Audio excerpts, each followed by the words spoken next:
Hello' everyone, মোৰ চেনেলৰ অন্য এটি ভিডিঅ'লৈ আপোনালোকক পুনৰবাৰ স্বাগতম জনাইছোঁ। আপোনালোকে নিশ্চয় জানে যে মই ছেমি ফাইনেল পালোগৈ বুলি, আৰু ছেমি ফাইনেলৰ প্ৰগ্ৰেমটো 28 তাৰিখ আৰু 29 তাৰিখে ছেমি ফাইনেল হোৱা কথা আছিল।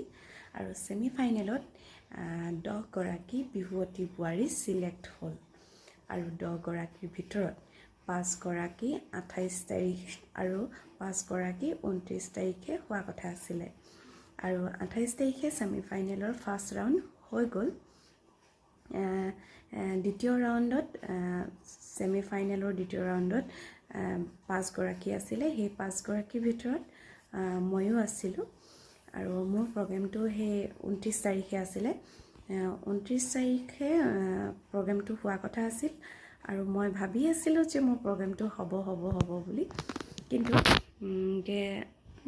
সন্ধিয়া 6-7 মান বজাত মোক গুৱাহাটীৰ পৰা ফোন আহিলে যে তোমালোকৰ প্ৰগ্ৰেমটো আজি কেঞ্চেল কৰা হৈছে, এদিনৰ কাৰণে পষ্টপন কৰা হৈছে। মই সুধিলোঁ যে কিয় প্ৰগ্ৰেমটো আজি নিদিয়ে। সিহঁতে ক'লে যে মোক আজি T20 ইণ্ডিয়াৰ খেল আছে, সেইকাৰণে তোমালোকৰ প্ৰগ্ৰেমটো দেওবাৰে 30 তাৰিখে দিব।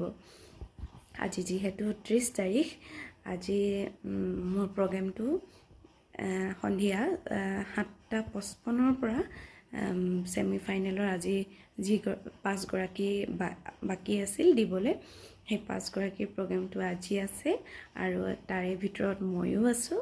আপোনালোকে চাব মই কেনেকৈ নাচোঁ আৰু গাওঁ, আৰু কেনেকুৱা মোৰ পৰিৱেশনটো আজি হয়, আপোনালোকে চাব।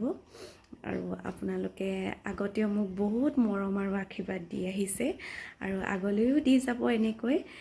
আপোনালোকৰ মৰম আৰু আশীৰ্বাদৰ মোৰ বহুত প্ৰয়োজন, আৰু আগলৈ মোৰ আপোনালোকে আশীৰ্বাদ কৰিব, মই আগলৈ গ্ৰেণ্ড ফাইনেল পাওঁগৈ।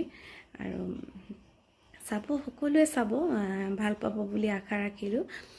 আৰু মই মোৰ ইউটিউব চেনেলতো মোৰ নাচৰ ভিডিঅ'টো অতি সোনকালে আপোনালোকৰ মাজলৈ দিবলৈ চেষ্টা কৰিম। আপোনালোকে চাব, মৰম দিব, আৰু আশীৰ্বাদ কৰিব যেন আজি মই ছেমি ফাইনেলৰ পৰা আগুৱাই যাওঁ।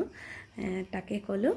আপোনালোকে চাব আজি টিভিত NB নিউজত 7:55 আজি প্ৰগ্ৰেমটো চাব দেই। ধন্যবাদ।